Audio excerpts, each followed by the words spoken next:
You like icebergs? Who am I kidding? Of course you like icebergs. You know what you probably won't like? A little concoction I've created called Evil Sandwich. Mustard. Bread. Bread. Welcome to the 5th episode of the 1000 Unsolved Mysteries Iceberg. Stories ranging from strange to just straight up improbable, the like and the such. For the next about 40 minutes or so, you're just gonna have my soothing voice and my strangely off-putting antics to go ahead and tell you about all of these weird and wacky things from around the world. This is an ongoing series I would consider part of my opus magnum, but I'm not going to delay any further. I'm just going to go ahead and get into it. So the first thing we're discussing tonight, the death of Edgar Allan Poe. Get ready, buckle your fuckles, get cozy, we're getting straight into it. Edgar Allan Poe was one of America's first authors, a romanticist to the core, the founding father of the detective genre. His aesthetic focus on the macabre setting the idea of the weird in American art's limelight. Like most authors, Poe struggled during his life, a brief tenure of hardship, military enlistment, loss, and abandonment. But more puzzling than his life was his death, one so strange that it is still talked of in circles to this day. The morning of October 3rd, 1849, Poe was found dazed and semi-conscious. He was incoherent and incapable of quite explaining how he got there, but he was there nonetheless. After being carted to a hospital, he remained caught between life and death for 4 days, before perishing at 5 a.m. on October 7th. It's reported that Poe's last words were, "God help my poor soul," but that can't quite be proven, because majority of the documents related to this event, death certificate included, are just straight gone. Achieving any form of clarity in the situation gets even more funny, and by that I mean hard, though, because Poe's greatest rival, Rufus Griswold, secured literary executorship over Poe's estate, meaning that he was in charge of Poe's works post-mortem. Griswold then went on to publish a very slanderous, air quotes, biography of Poe that painted him as a drug-addicted lunatic, rather than the drab and well-respected alcoholic he was. To be fair to Griswold, though, if I looked like the dude who says I love you mid-hookup, I would be upset as well. Specific matters regarding the end of Poe's life aside, the subject of what actually killed him is where the mystery comes in. Surviving newspapers from the days mostly have vague euphemisms for alcoholism, because do bear in mind this was the 19th century, and people were fucking pansies before 1990. Now, anyone who knows anything about alcoholism knows that it alone isn't exactly what kills you. Sure, like the most admirable D1 hater, it helps with the downfall, but it doesn't do it itself, and sure enough, supposed reports of the death certificate say phrenitis is the cause of death, a swelling of the brain. But why did his brain do that? What killed this dude? Theory 1. Violence. One of the most popular theories regarding the death of Poe is that he just had the proper piss beaten out of him. He did vanish for a few days before October 3rd, and he wasn't in the best condition. It's possible that he, for some reason or the other, with theories ranging from an old lover's brother to just regular Bostonian douchebags, got into a scuffle and knocked his head funny. If he had suffered a traumatic brain injury in the fight, it would make sense for him to be incoherent afterward, and of course his brain being funky and swelling would cause lethal phrenitis. Theory 2. Alcoholism. This is another one of the most popular theories out here, but this isn't quite true. Poe, as an uncontrollable alcoholic and drug addict, is an image created by Griswold's posthumous slander. The man didn't really partake in opium, and he was actually working on staying sober from alcohol. Not only was he working on staying sober, he had an atrocious tolerance for the stuff, as did his sister, so much so that he would be absolutely plastered after one glass of wine. Maybe Poe just gave in to urges, or maybe he saw old friends, or maybe he was blackmailed in a strange form of voter fraud, but maybe somehow Poe got on the hooch, poisoned himself, and that was that, except for one slight hiccup. There wasn't enough lead. See, lead was used as a sweetener because America tries way too hard to be Rome, and Poe didn't really have all that much lead in him, so something doesn't add up. There's a few other theories ranging from syphilis, which is to put it frankly, fantastical bullshit on account of syphilis's tendency to consume cartilage and Poe still having his nose, or carbon monoxide poisoning, which is very plausible except for the lack of other people to succumb to it around the same time. But my personal favorite theory is brain tumor. When Poe's coffin was moved and he was given a marked grave, a worker claimed to have heard a great something rattling around in Poe's very visible skull. The thing is that nothing in the skull should reasonably survive decomposition that long. The brain and the eyes are among the first things to rot, but what could survive decomposition is tumors. They have a bad habit of calcifying, and what would cause a lot of Poe's dysfunctions, worsening and eventually causing a death surrounded in delirium, seizures, and in general the brain not working because it is swelling? That's right, brain tumor. To play devil's advocate to my own theory, though, it is possible that this is just the cause of insects or something else nesting within the remains of Poe, but simply because of Occam's razor, something I cockright to no end, I like this one the best. Lastly, I'm going to discuss the poisoning theory.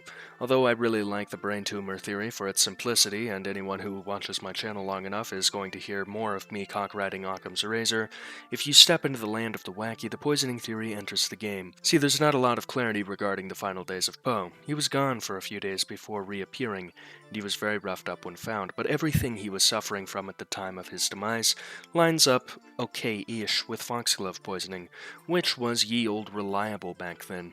I'm not saying that it sure is convenient that Griswold's arch-nemesis got the shit beaten out of him, was delirious for a week before dying, and then Griswold just attained literary executorship, but I am saying it sure as shit is convenient. As well put as the brain tumor theory is, something still doesn't add up here. However, once again, to play devil's advocate, I'm going to state that a lot of things don't add up on account of lies. There's an idea of Poe as a spiritual and strange opium-addicted man disliked by everyone, visionary regardless, but that simply wasn't true. Poe was adored in European circles, he was well liked within American ones, and he was a very well-respected professional for his time. There was a lot of posthumous slander on account of Griswold being a little bitch boy, but Poe was actually relatively well-liked. Not very many people, spare bitch boy Griswold there, would have had much reason to poison him at all, so I don't really like this theory. Unfortunately, the sands of time and the mirage of lies have removed us all so far from the actuality of what happened that it's unlikely that the truth shall ever be unveiled. Instead, we will parse few details, some true, some less, and forever speculate.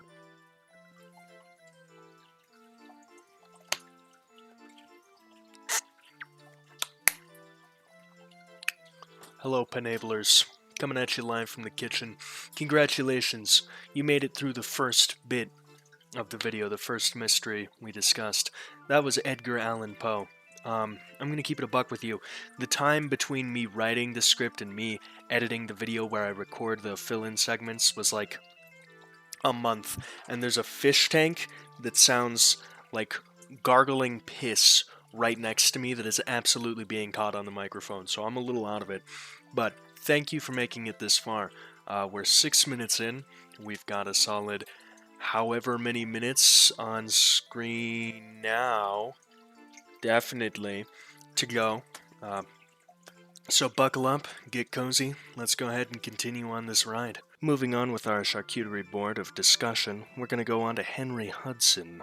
Henry Hudson is a man of many places, a renowned figure of the Discovery Age, seasoned explorer, founder of New York. But by the time 1610 rolled around, England was really pissed about the whole founding New York, New Amsterdam at the time thing, so they forbade him from working under any other flags and sent his ass to Mega Hell, the East India Trading Company, and they tried to make him do the thing he was trying to do his entire goddamn career, discover a northwest passage from the New World to Asia, this time aboard a new ship, the Discovery. Unfortunately, they wouldn't discover much. Like every other time, in 1611, Bro was destined to fail. This time, failure would be fatal, because I've said it before and I will say it again, God hates the British. The circumstances of the voyage failing were so. The ship was not loaded with enough supplies for a return voyage, or sitting still too long, a disastrous and foolish endeavor.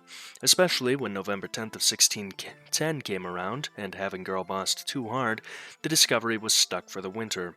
Hudson ordered strict rationing of the remaining supplies, something that made his crew, one unfamiliar with his antics, hungry and cranky, and what could possibly be a worse combination. Scurvy began to affect most of them because humans are really fucking dumb and lost the ability to produce their own vitamin C. And though people dying made for more supplies to go around, people were dying, and that's kind of not cool. By the time the thaw came and Hudson was like, yeah, we can keep going, lol, the crew was like, how about you get the fuck off the boat and we go home? But instead of asking politely, they used a gun, and also told his son and 7 other guys to go fuck off as well. They were kicked off the Discovery in a shallop, a small rowboat that could have a sail affixed. He was abandoned in the James Bay, roughly 75 kilometers or 46 burger units from the mainland, and he was never heard from again. So what happened? Theory 1. Succumbed to the elements. You just drop 9 dudes in a boat 50 miles away from land? Well, it's not going to end well, most likely. In their favor was that it was June when they were abandoned and the shallop was equipped. Against their favor was everything else. It's entirely probable, likely even, that majority of the 9 abandoned men died in the Canadian wilderness, succumbing to nature one at a time, rotting in some unseen portion of the forest, or buried in some unmarked grave. Theory 2. Slavery. Yes, you heard me.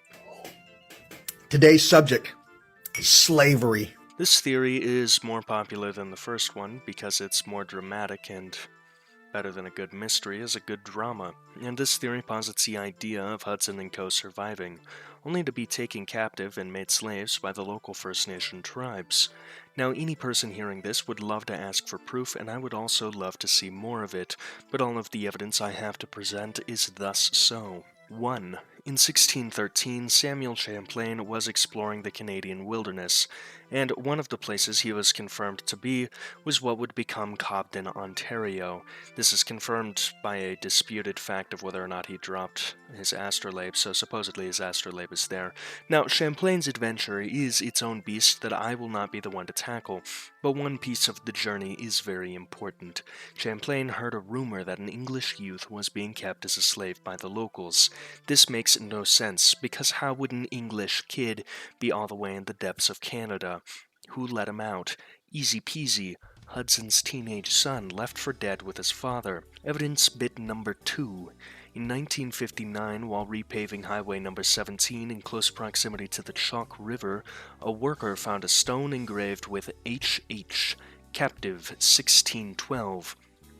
The Chalk River is near the Ottawa River, which is the one Champlain was sailing up, where he heard the rumor of English slaves. And what Englishman in 1612 do we know of in Canada with the initials H.H.? Henry Hudson. This theory isn't without its flaws, however, and not for the reasons you might think. See, it's possible, with Canada's vast waterways, for a shallop, typically 20 to 30 feet long, to make it so far south and so far into the interior of the continent. The issue is actually with the fact that the rumor of the enslaved English boy is just that, a rumor, and that despite being known to exist for over 60 years, the Hudson Stone has never once been tested for authenticity, leaving zero concrete and credible evidence for this theory. Theory 3. Homicide.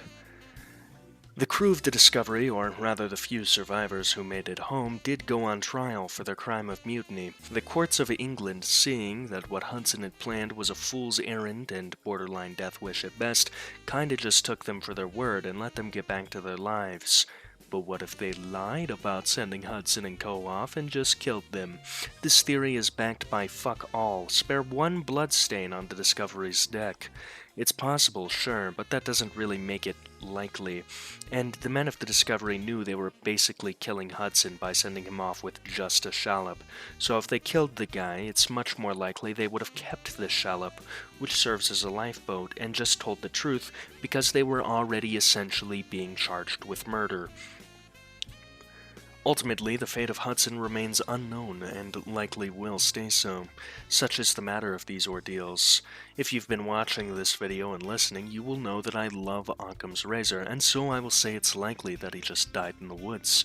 The slavery theory has its boons, but with no actual evidence, I can't really spearhead it, and the homicide theory is just plain unlikely due to the nature and circumstance of the crime. Ultimately, time and humanity's innate want for a dramatic story with a satisfying conclusion, paired with the bizarre inaction on behalf of archaeological societies, has left this mystery to sit, and so it shall stay. Buenos noches. It's Penn, coming at you live from the kitchen with an unholy amount of sleep deprivation and possible food poisoning. Congratulations, you made it through the Henry Hudson segment. I'm going to use this brief intermission to talk a little bit about what is going on here, because I am fully aware that the entirety of my channel is just screaming for more context. Whether it's in pain or in ecstasy, you'll never know because you don't have the context. Now, this is the 1000 Unsolved Mysteries Iceberg. I have a tummy ache and I'm being so brave about it. Always make sure your food is properly prepared. And so help me God if you cook food that isn't prepared. Back on topic. This is a testament to spite whatever may be. I mean, I'm sure if there's a deity somewhere, it looks at this and is appalled, revolted, disgusted that this is what a man would choose to do with his passion project. But it is all of these, and let me go ahead and just scroll through this. That's what I'm working on, bit by bit, segment by segment. For those of you listening, because I understand that listening is an important aspect of my videos, it's basically just fucking a lot. I'm talking an unfathomably massive amount. When I say 1,000, I mean 1,000. It is 1,000. I think it might even be a little bit more. And I'm covering all of this. So if you're here for that, if you think, wow, this guy's batshit insane, I'd like to watch his spiral, or if you think, gee, that's interesting, go ahead and just subscribe. I know it's cheap to ask you to do that 17 minutes into the video, but just do it. Just push the button. I need to eat and not get food poisoning. Was it the turkey or was it the onions? I'll never know. Anyway, that is the tangent aside for this one. I'm going to be back to annoy you more, but for right now, get cozy, get comfortable, buckle your fuckles, because we're going to be talking about the Hat Man next. See you soon. The Hat Man has got to be within my top 3 supernatural entities I want to fistfight. Why would I want to fistfight him? Because supernatural beings are not used to people running the fade, and they shall not evade my fists. But who is the Hat Man? It's extraordinarily simple. He is a man in a hat. Now you might be like, Chicken, that's real funny, but that's actually it. He's a shadow dude in a fucking hat. It's common to see the Hat Man during a bad trip or sleep paralysis, which is when your body gives you the bad trip for free. He's become very popular in recent paranormal culture just on account of how wacky it is, leading to many memes that are just, I cannot take Benadryl, I owe the Hat Man money, which I think are posted by weaklings, because if you owe the Hat Man money, just beat him up.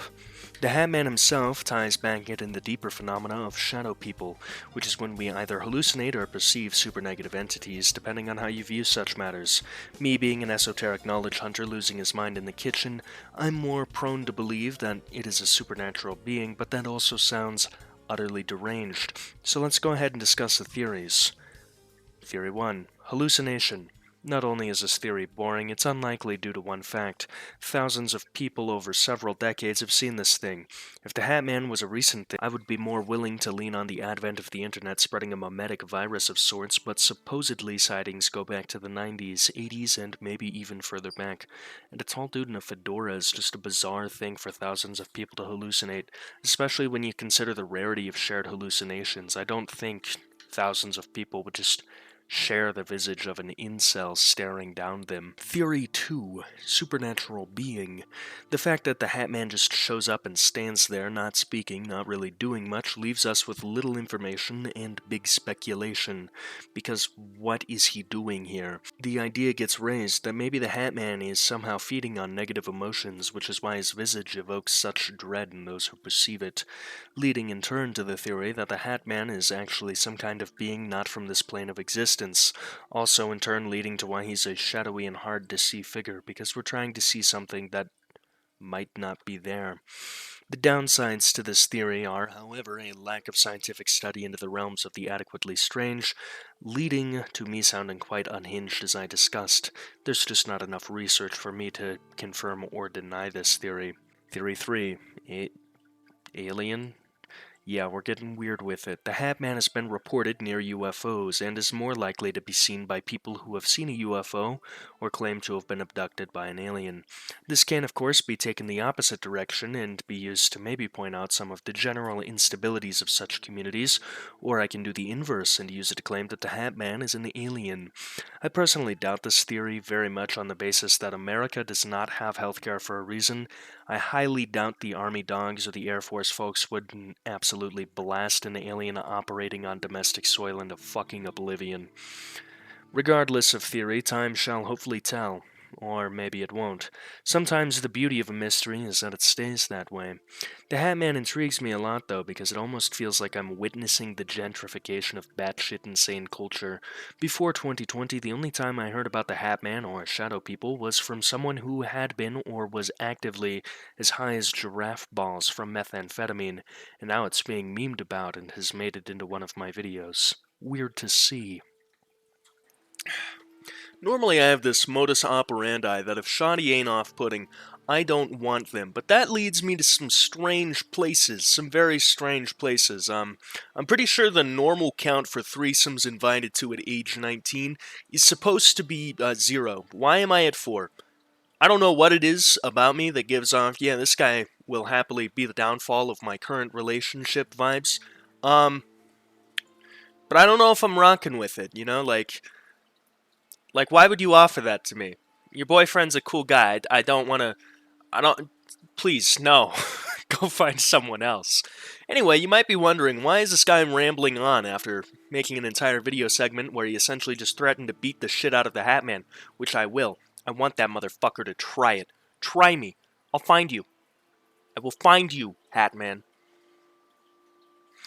That's easy. Buying time. I don't want this to be... I want this to be an experience. I want this to be utterly baffling and strangely informative. My whole brand is saying the most out-of-pocket shit, like frozen salmon and 2 pounds of cheese. Take that as a threat it is. And then just going back into whatever the fuck I'm talking about. So that's what we're doing. I didn't want to just be like, boom, Hat Man. Boom, DB Cooper. But now, we're getting a DB Cooper, because time is bought, baby. DB Cooper is a topic I've talked about too many times on this channel.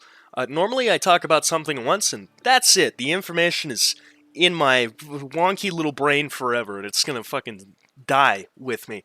But DB Cooper I've just had to parse again and again and again and again and again and oh my god. So, yeah, I'm not the most excited, but I'm doing it. You know, I'm ignoring the wailing echoes of past me, little 17-year-old shit he was with a laptop, a Chromebook, making YouTube videos. And I'm making this segment anyways. So, I'm really glad you're still here. I'm hoping that you're enjoying yourself. Thanks for sticking around. Get cozy, buckle your fuckles. We're getting into the next segment. See you soon. DB Cooper. Oh boy. If you in 2023 don't know who DB Cooper is, you might be too young to be watching my channel. Dan Cooper is the alias of arguably one of the most infamous hijackers in American aviation industries, pulling off what might be the second most heard about crime in aviation, 9/11 undefeated and never forgotten. November 24th, 1971, a man in a suit carrying a briefcase approached the Northwest Orient Airlines at the Portland International Airport. At the desk, he bought one ticket to the Seattle-Tacoma International Airport under the name of Dan Cooper because this was the 70s and you didn't have to prove shit. The B in his name is actually due to a reporter just making it up, which is pretty damn weird, but okay.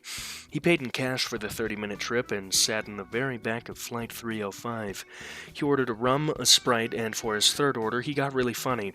See, carrying 37 other passengers and 6 crew, Flight 305 took off at 2:50 p.m., which was shortly after this. Cooper gave a note to Florence Schaffer, a crew member. She dropped the note in her purse unopened, to which Cooper said, "I have a bomb, you'd better open that note." In this note, Cooper wrote, "I have a bomb. I want you to sit by me." Fortunately for Schaffner, unfortunately for the U.S. Treasury, what Cooper wanted was not a date. He told Miss Schaffner his demands, had her write a note, and sent her up to the cockpit after showing her the bomb, a contraption of dynamite and batteries. Cooper's demands were as such: $200,000 of negotiable U.S. currency and 4 civilian parachutes. The plane would land at the Seattle-Tacoma airport after these negotiations were decided, and then the plane would refuel and head for Mexico City after letting off passengers, with one stop to refuel at the Reno-Tahoe International Airport. If any of you comment a Johnny Cash joke about Reno, I'm going to shoot a man in Reno, and it will be you. Pilots get in contact with Northwest, which is strangely not based in the Northwest, and after some slight delays in Seattle to let off the passengers and hand off the money, Mazel Tov, they're in the air again, Reno bound at 7:40 p.m. As they take off again, 2 F-106s trail behind the 727, taking an S pattern as to remain undetected by Cooper on account of the fucking bomb he has.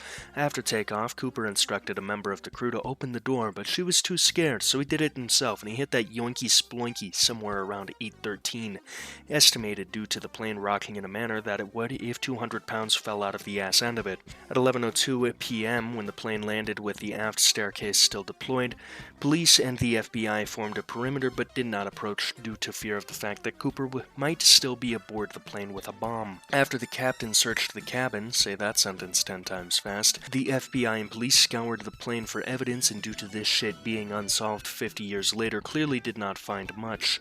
So what happened to D.B. Cooper? Theory 1. He fucking died. The US was at its peak of being an evil empire in the 1970s, and they were not about to let this slide. They counted the serial number of every dollar bill they gave to Cooper and gave that serial number list to businesses across America. If they encountered this money, they were to turn Cooper's ass in.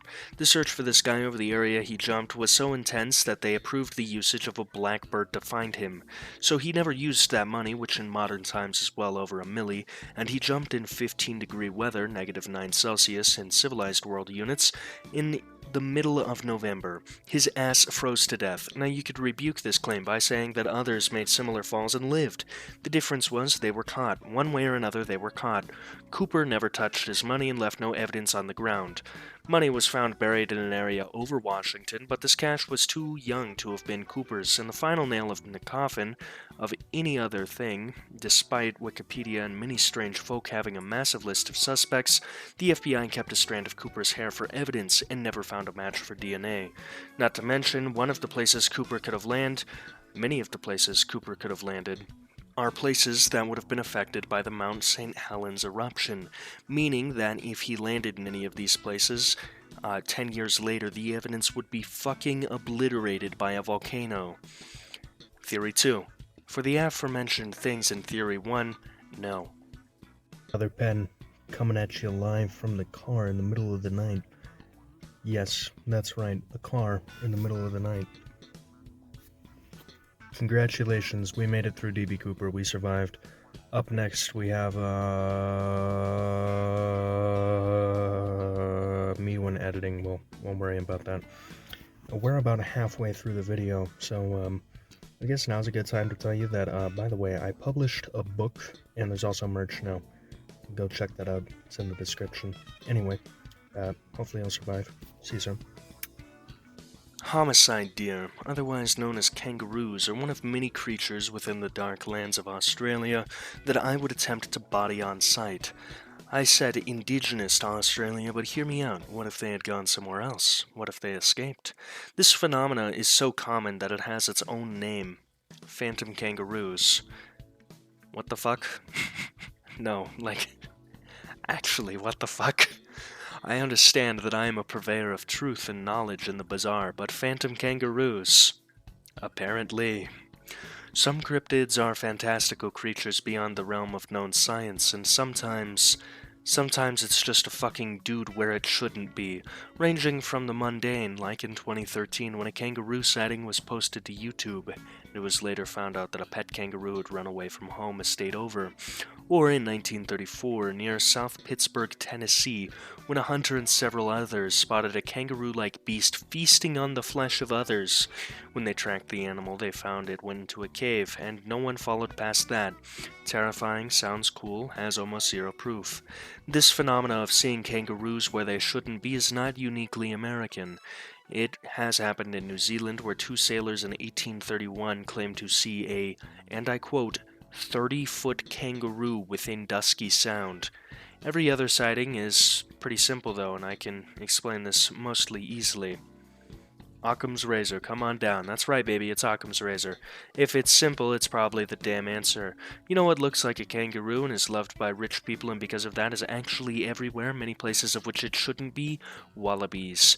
For a majority of these sightings are often just wallabies being little guys in places they should not. For some of you may ask what exactly is cooking with the two bizarre cases I mentioned earlier. For the New Zealanders I mentioned delusion. A 30-foot-tall kangaroo that has not existed in a long time. It was surely misidentification. Same deal could be with the cave Kangaroo in Tennessee, because there also has not been a carnivorous murder deer for some 30,000 years. Am I saying this is all wallaby? Yeah, look at it. If it looks like a duck and quacks like a duck, it definitely is not a niche of an animal that does not exist within American or European ecological systems, and we have a common hiccup within the realm of cryptozoology. Where are the corpses? Life leaves impact. All lives leave impact. Animals eat, sleep, shit, fuck, and die, and almost all of that can be detected by them doing that. No kangaroo shit, no kangaroo body, no signs of kangaroo. Probably no kangaroo. Phantom kangaroos has got to be one of the weirder things I've ever had to research. It's interesting just how far it spreads, especially because it's such a bizarre thing to claim to see. It's just weird. Unfortunately, we don't get a just weird thing to talk about next, though, because our next topic is a little more grim, sliding on over into the realm of true crime. Up next we have Jodi Huisentruit. In 1993, Jodi Huisentruit would move from Long Prairie, Minnesota to Mason City, Iowa. She was a well-known golfer as a child, and I know you're not supposed to speak ill of the dead, but I will of their hobbies. Golf should, by any force necessary, be kept in Scotland and Scotland alone. But much more important, and much harder to tastefully joke about, is her job as a news anchor. Jodi was a morning show host on the KIMT news station, the CBS associate of Mason City. Jodi was a familiar and well-liked face, being there talking on the television while people got up in the morning and participating in her community. She had no known enemies, and she led a pretty simple life. The details that make the obvious direction of this mystery more annoying to work with. On June 26, 1995, Huisentruit would attend a golf tournament because before the internet there was nothing better to do, I guess, and then she would head to one Mr. John Van Cise's home to view a homemade birthday tape, which is weird, but again, this is the 90s, some things were weird. Mr. Van Cise was the last person she was known to be with. June 27, 1995, 3:50 a.m. Jodi is not yet at the studio, so a producer calls her personal phone. Jodi being late was something that happened with relative frequency, supposedly. Rarely did she miss the actual show, but she often missed a considerable sum of the prep. When Jodi didn't show up in time to be on the air, the same producer, Amy Kunz, would take her place on the air. At 7 a.m., with the morning show having been running for an hour and still no sign of Jodi, her workplace called the police to check in on her. The police would find a scene that would lead to what may be one of the most well-documented cold cases ever. Let me state before going on into the theories discussion that Jodi has a massive website dedicated to her, findjodi.com. It's been active for some 15 years. If any viewers wish to go further into this mystery, it's a great research tool and a testament to Jodi being remembered. So, what happened to Jodi? I don't know. There is, as with every crime, a million tiny details to lose your mind over. Her personal items were strewn across the parking lot of her apartment complex, leading away from her red Mazda Miata, a sign she was forcibly dragged. Her neighbors did hear shouts, but no names. A white 40 Econoline, one of the most common vans out there, was in the parking lot beforehand. Van Cise was, in the way the last person a victim sees, investigated and suspected, and now it's 2023. There are no new developments. The things we do know sound like they came out of an AI-generated, most stereotypical crime scene, while simultaneously leaving almost no actual evidence. It's uniquely aggravating because there is such little out there on this case that I can't even point out notable flaws in the investigation. So apparent is the lack of things that can be used to form a case that I unironically followed a self-proclaimed psychic and officially diagnosed schizophrenic's claims for about 30 minutes in the research phase of this video, just hoping it would lead somewhere. Now, any police information that we don't have, well, it deserves a award for being tight-lipped.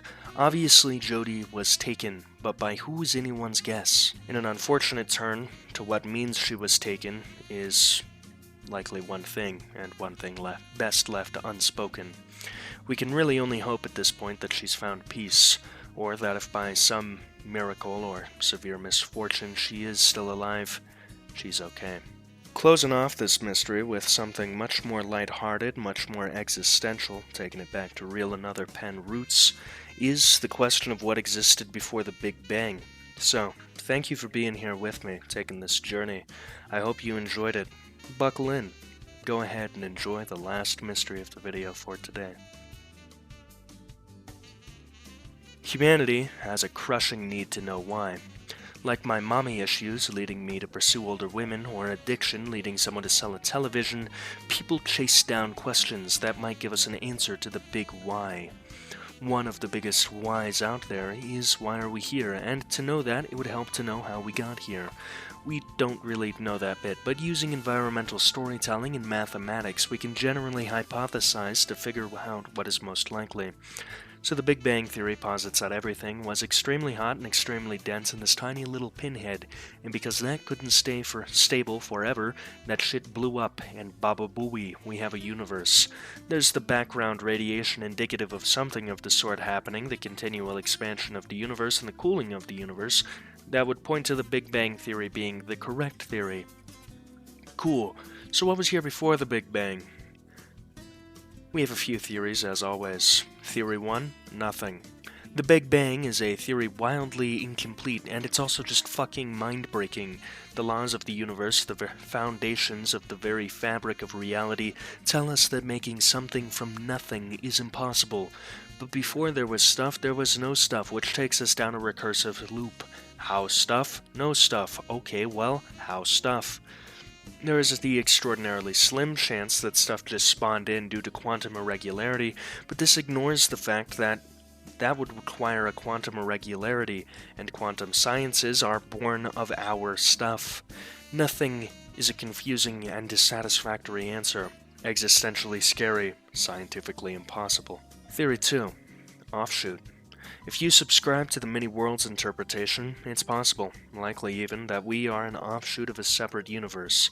We were born of the cosmic potential of an outcome and are the iteration seeing that outcome.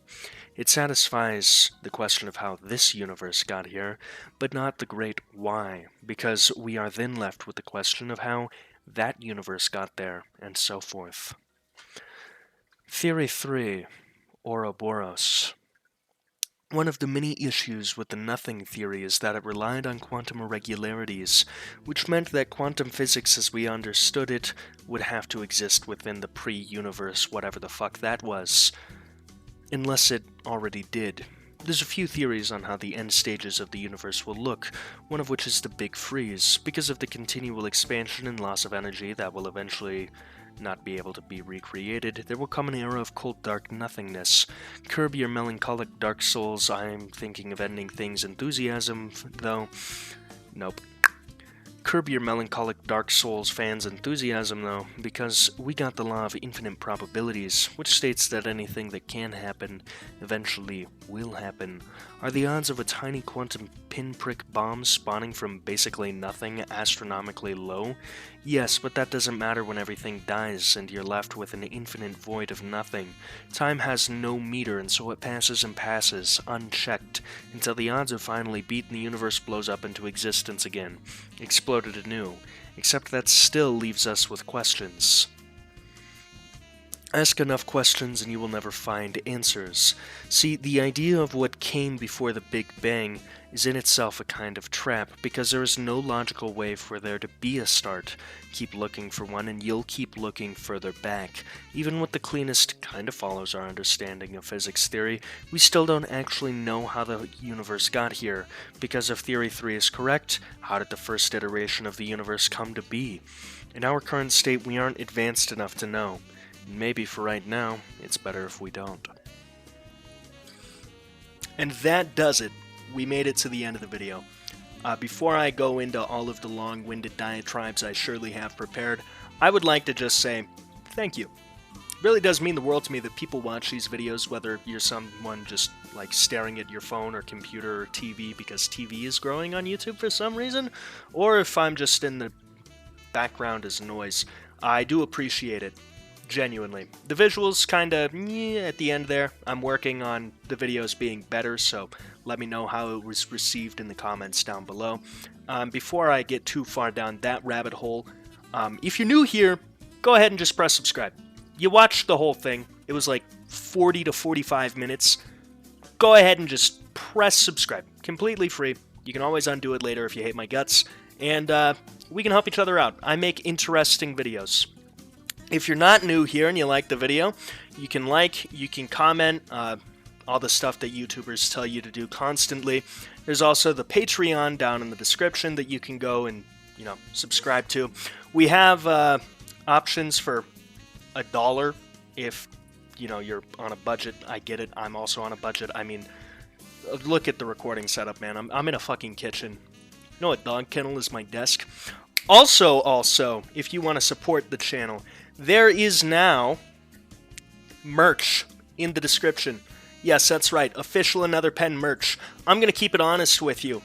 This is just cheapo depot stuff. It's not high quality. I'm not going to lie about that.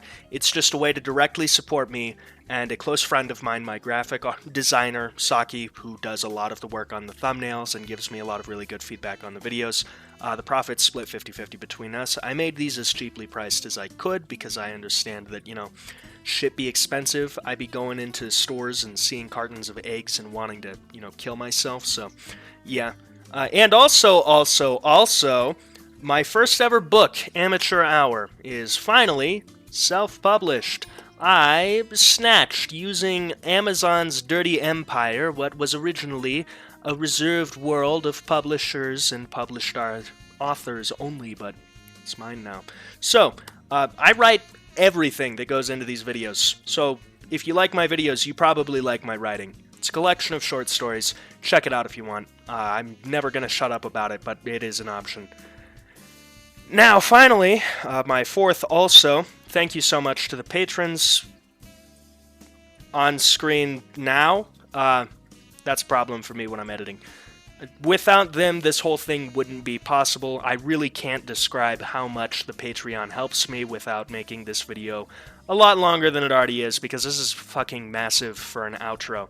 So, with that, I've gotten everything that I needed to say said. I know how to speak.